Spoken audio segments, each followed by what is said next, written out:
स्वागत है आपके अपने YouTube चैनल अतरी एकेडमी पर। आज के इस वीडियो में हम कक्षा 8वीं का 7वां अध्याय घन और घनमूल के बारे में पढ़ेंगे। ठीक है, तो घन क्या होता है? घन का नाम लेते ही आपके दिमाग में आएगा इस तरह का जो घन की आकृति होती है,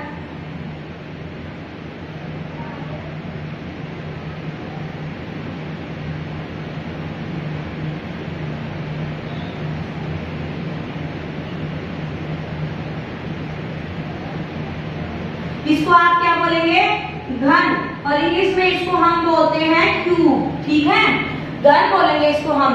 तो आज जो इस वीडियो में हम बात कर रहे हैं वो इस घन की बात नहीं कर रहे, हम किसकी बात कर रहे हैं? किसी भी संख्या की घात 3 होना भी क्या कहलाता है? घन कहलाता है।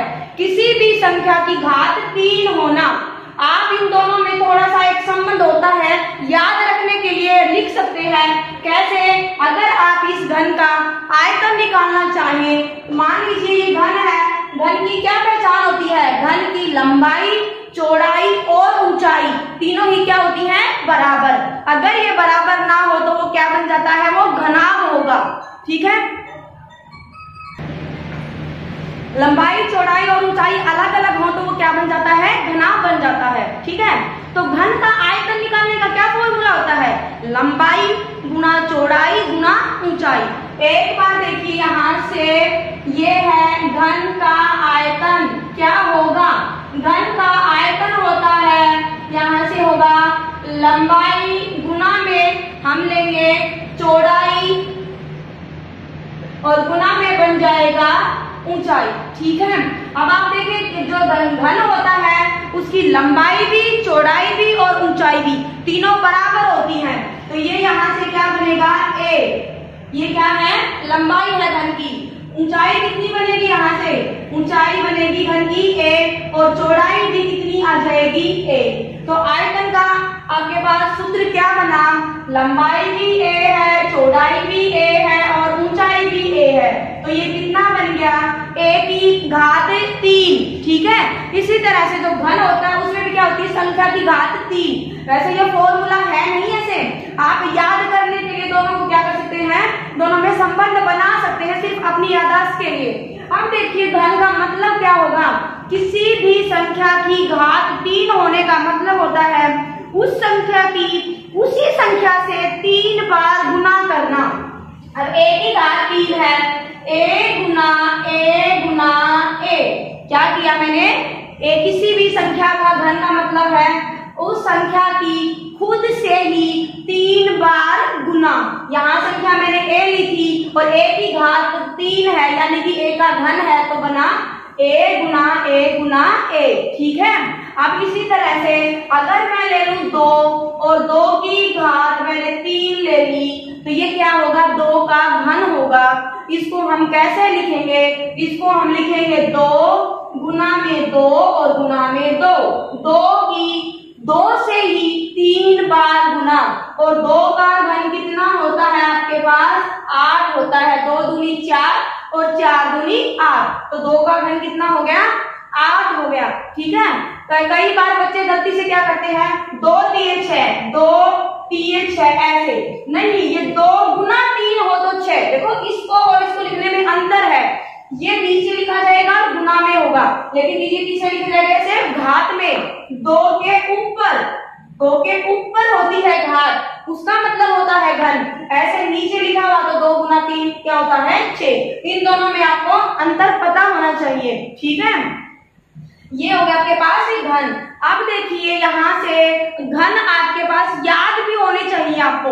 1 से लेके 10 तक घन आपको याद करने हैं आपकी कक्षा 8 में। और इसके लिए मैं बताती हूँ 1 का घन क्या होगा। देखिए 1 का घन बनेगा, मैं यहाँ पे लिख देती हूँ संख्या और यहाँ पे लिख देती हूँ संख्या का घन। देखो यहाँ से बनेगा हमारे पास 1 का घन बनेगा 1 और यहाँ से 2 का घन होगा 8। 3 का घन होगा 3 3 9 और 9 फिर होगा 4 का घन और 4 का घन हो जाएगा 4 चौके 16 और 16 चौके 64। हम निकालेंगे इसके बाद 5 का घन, 5 का घन होगा 125 और 6 का घन होगा 216। इसके बाद आएगा 7 का घन और 7 का घन बनेगा आपके पास 343। 8 का घन और 8 का घन बनेगा आपके पास 512। फिर 9 का घन, 9 का घन होगा आपके पास 729 और ये है आखिरी 10 का घन, 10 का घन बनेगा 1000। कितना बनेगा? 1000। ये टेबल है, इस टेबल को याद करना है। 1 का घन 1, 2 का घन 8, 3 का घन 27, 4 का घन 64, 5 का घन 125, 6 का घन आ जाएगा आपके पास 216, 7 का घन 343, 8 का घन 512 और 9 का घन 729 और 10 का घन आ जाएगा 1000। ठीक है, अब यहाँ से देखिए इस घन में भी एक पैटर्न है। वो पैटर्न क्या है? 2 का घन बना 8, यहां से 8 का घन बना 512। अब आप देखिए ये और ये 2 का घन है, उसके लास्ट में आएगा 8, जैसे कि आ गया 72। ठीक है, तो इसका जब आप घन निकालोगे, इसकी घात 3 निकालोगे तो उसके लास्ट वाली जो यूनिट डिजिट होगी वो होगी 8। ऐसे ही अगर आप 8 जैसे आप निकाल दीजिए 68 का घन निकालोगे तो उसके घन की जो यूनिट डिजिट है, इकाई का जो अंक बनेगा वो क्या होगा? 2। आपको घन याद रखने के लिए थोड़ा सा ये पैटर्न भी पता होना चाहिए। 2 के घन की इकाई का अंक बनेगा 8 और 8 का घन निकालेंगे तो इकाई का अंक बनेगा 9। इसी तरह से 3 के घन में इकाई का अंक होगा 7 और 7 के घन में इकाई का अंक होगा 3। ये बन जाएगा आपके पास ये 3 और ये 7। ठीक है, 3 के घन में इकाई का अंक बनेगा 7 और 7 के घन में बनेगा 3। इसके बाद 1 के घन में इकाई का अंक 1 बनेगा, बाकी जो बच के 4 के घन में 4, 5 के घन में 5, 6 के घन में 6 और 9 के घन में 9 और 10 वाले तो आपके पास 3 0 है। ठीक है, इस तरह से थोड़ा सा आप याद भी कर सकते हैं इस टेबल को, थोड़ा सा कोरिलेट करके एक दूसरे से यहाँ से संबंध बना करके। इसके बाद है आपके पास एक प्रतिरूप है। कैसे है? विषम संख्याओं का जोड़ करके एक प्रतिरूप बनता है। वो कैसे बनेगा? देखिए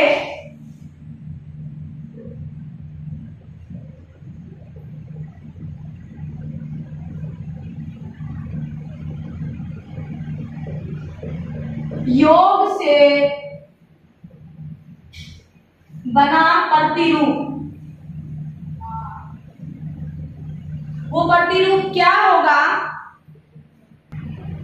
वो प्रतिरूप देखिए, 1 है पहली विषम संख्या, इसके बराबर होगा, ये 1 के बराबर ही होती है। अब 1 के बाद विषम संख्या क्या होगी? 3 और 3 के बाद विषम संख्या क्या होगी? 5। अब 2 संख्याएं लेनी है और इनका योग कितना हो जाएगा? 8। फिर 5 है, 5 के बाद अगली विषम संख्या क्या बनेगी? 7। यहां से मैंने ले लिया 7 जमा 9 जमा 11, कितना बन जाएगा यहाँ से? 27। 11 के बाद अगली विषम संख्या क्या होगी? 13। ये लिया मैंने 13 जमा में 15 जमा में 17 जमा 19। ये क्या बनेगा आपके पास? जब आप इनका योग करोगे तो ये आएगा आपके पास 64।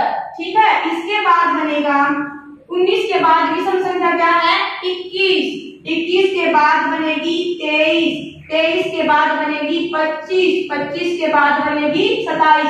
देखो इसमें आपने कितनी ली? 1। इसमें कितनी संख्याएं ली हैं? 2। इसके अंदर ली है 3 और इसके अंदर कितनी संख्याएं हैं? 4। तो इसके में हम कितनी लेंगे? 5 लेंगे।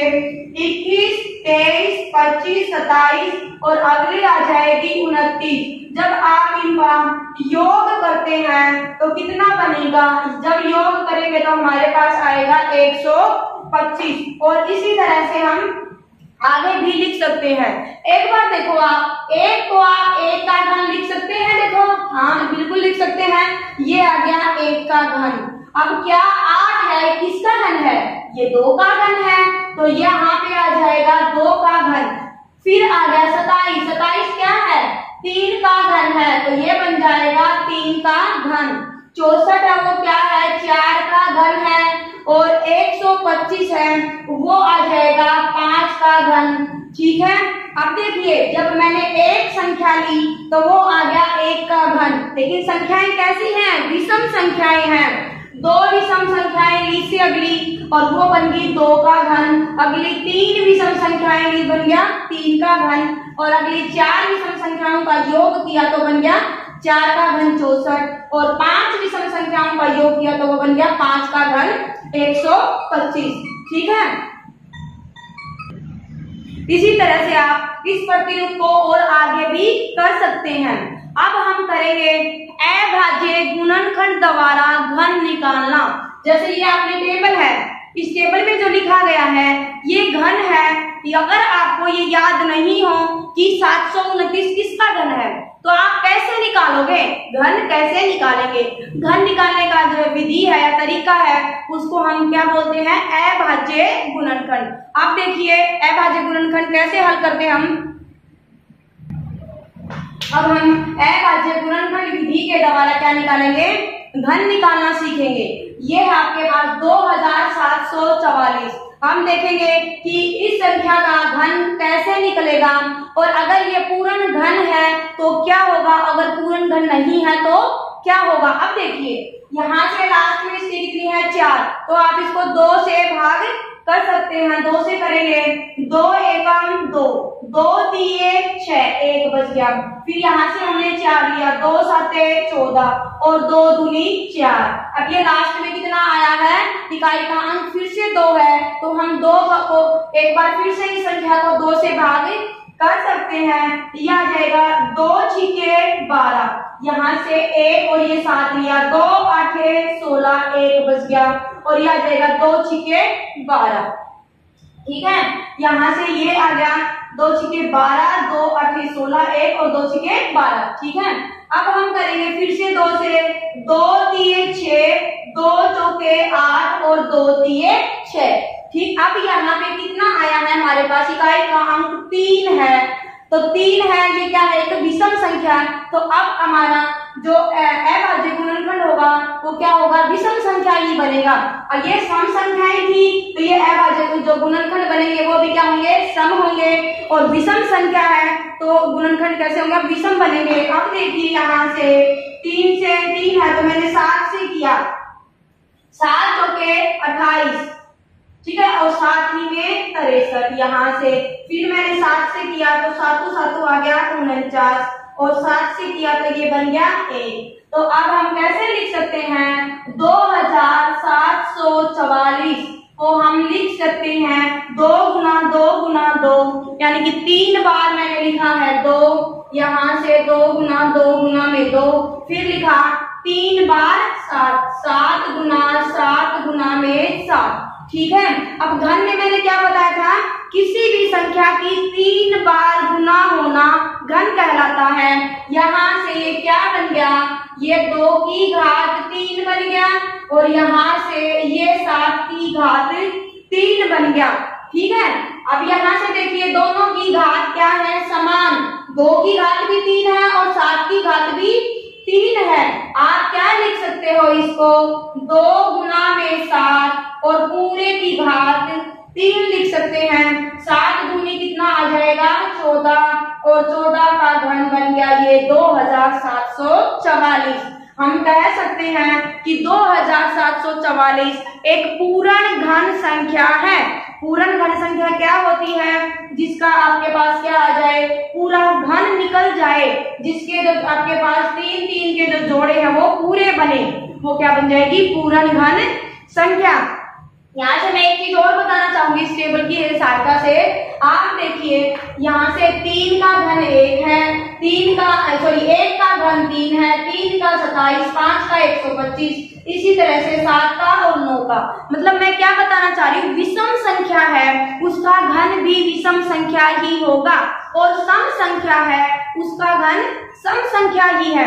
आप देख सकते हैं सम संख्या 2 है तो इसका घन 8 है, 4 है तो 64 है, और 6 है तो 216, और इसी तरह से 8 और 10। तो ये चीज भी आपको याद रखनी है कि सम संख्या का घन भी एक सम संख्या होगी और विषम संख्या का घन भी एक विषम संख्या होगी। तो ये आपके पास सवाल आ सकता है 1 नंबर में कि सम संख्या का घन क्या होगा, और 3 या 4 संख्याएं दे दें, उनमें से एक हो कोई भी सम संख्या और 3 दे दे विषम संख्या, तो आपको निकालने की बजाय आपको सीधा ही पता लग जाएगा कि जिस संख्या का घन निकालना है वो खुद सम है, तो उसका घन भी क्या बनेगा, एक सम संख्या ही बनेगा, और विषम संख्या जो होगी तो उसका घन भी क्या बनेगा, विषम संख्या ही बनेगा। तो ये मैंने करवा दिया यहाँ से कि अभाज्य गुणनखंड विधि के द्वारा घन निकालना। अब मैं बताऊंगी कि आगे है छोटी से छोटी संख्या जिससे गुणा करने पर कोई दी गई संख्या है वो पूर्ण घन संख्या बन जाए। मतलब क्या होगा, एक ऐसी संख्या जो पूर्ण घन नहीं है और उसको किस संख्या से हम गुणा करें कि वो क्या बने, एक पूर्ण घन संख्या बन जाए। मैंने ले ली यहाँ से 256। अब इसको हम निकालेंगे कि पहले तो देखते हैं कि ये संख्या पूर्ण घन है या नहीं। देखिए ये हमने अभाज्य गुणनखंड विधि से ही किया, 2 से 2 एकम 2, 2 दूनी 4 और 2 आठे 16। यहाँ पर 8 है तो हम फिर से 2 से कर सकते हैं, 2 छीके 12 और 2 चौके 8। हम फिर से 2 से करेंगे, इसमें यह जाएगा 2, ये 2 से आएगा तो 2 3 6 और 2 दूनी 4। फिर 2 से करेंगे तो यह आ जाएगा 2 एकम 2 और 2 छीके 12।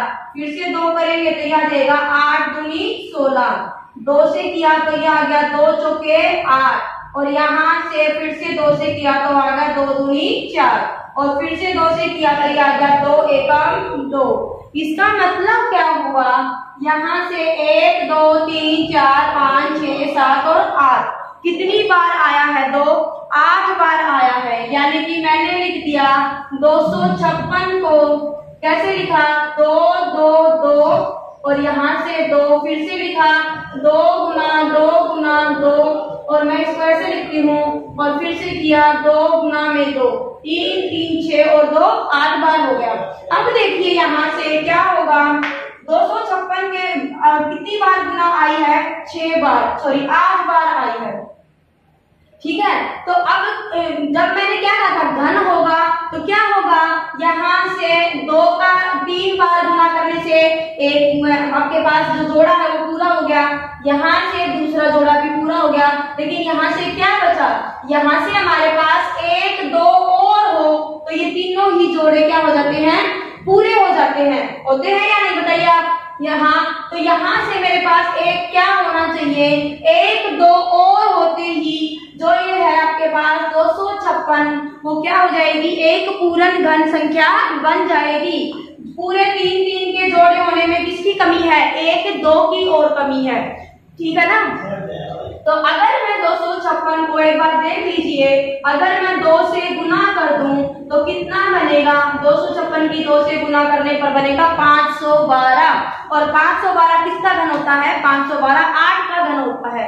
ठीक है, इसका मतलब क्या होगी, वह छोटी से छोटी संख्या जिसको हम 256 से गुना कर दें तो वो पूर्ण घन संख्या बन जाए, वो क्या होगी, 2 होगी। ठीक है, इसी तरह से हमारा अगला है कि वह छोटी से छोटी संख्या जिसको हम भाग करें तो जो दी गई संख्या है वो क्या बन जाए, पूर्ण घन संख्या बन जाए। एक बार देखिए इसको भी, अब कर रहे हैं जिसे भाग, उसमें था गुना और इसमें क्या है, भाग, कि वह छोटी से छोटी संख्या जिसे भाग करने पर जो आपके पास दी गई संख्या वो क्या बने, पूर्ण घन संख्या। ये मैं ले रही हूँ 192। 192 का मैं अभाज्य गुणनखंड विधि के द्वारा क्या निकालूंगी, यहाँ से जोड़े निकालती हूँ कि क्या बनेंगे। सबसे पहले यहाँ पे लास्ट में कितना आई का अंक 2 है, तो मैं करूंगी 2 से यहाँ से किया 2 में 18, 1 बचा, 2 छीके 12। फिर से मैंने 2 से किया, ये आएगा 2 चौके 8 और 2 आठे 16। फिर से 2 से करेंगे तो 2 दूनी 4 और 2 चौके 8। दोबारा से मैं फिर करती हूँ 2 से, तो यहाँ पे आ जाएगा 2 एकम 2 और 2 दूनी 4।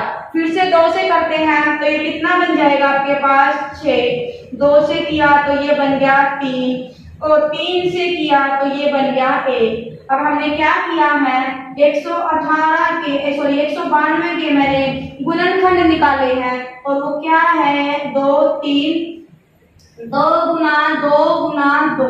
फिर से यहाँ से 2 गुना में 2 गुना में 2, ठीक है। और यहाँ एक और बच गया, वो कितना है 3। देखिए आप यहाँ से 2 के 2 3 बार आ चुका, तो 3 3 का यहाँ से 2 का एक जोड़ा पूरा हो गया और यहाँ से दूसरा जोड़ा पूरा हो गया, तो बचा क्या ये 3 है, ठीक है। ये संख्या पूर्ण धन संख्या बन सकती थी, यहाँ पर क्या नहीं होता, अगर 3 नहीं होता तो ये क्या बन जाती, यहाँ से 2 का एक जोड़ा पूरा और यहाँ से 2 का एक जोड़ा पूरा, 2 दूनी 4, 4 का घन बन जाती है। क्या बन जाती है 4 का घन। लेकिन ज्यादा क्या है हमारे पास, यानी कि भाग देने का मतलब है जो आपके पास एक्स्ट्रा जोड़े 3 3 के जोड़े बनाने से जो ज्यादा बचा हुआ है ना, वो क्या होता है भाग देकर उसको हटा देते हैं। ऐसे ही किसी जोड़े में किसी चीज की कमी है, किसी भी संख्या की कमी है, तो वो कहेंगे कि क्या किससे गुना करें। कमी वाले में क्या करते हैं हम गुना करके उस कमी को 3 3 के जो आपके पास पेयर बनते हैं उसको पूरा करते हैं। और भाग वाले में क्या करते हैं जो भी जोड़े से ज्यादा होता है उससे क्या कर देते हैं भाग कर देते हैं। तो मैं समझती हूँ कि अब आपको ये समझ में आ गया होगा कि दी आपके पास कोई संख्या दी गई हो तो गुना करने पर पूर्ण घन संख्या बने, और दूसरा है भाग करने पर पूर्ण घन संख्या कैसे बनती है। अब ये थे आपके पास जो आपका अध्याय 7 है उसकी 7.1 प्रश्नावली के मुख्य तथ्य। अब हम अगले वीडियो में 7.1 प्रश्नावली का हल करेंगे।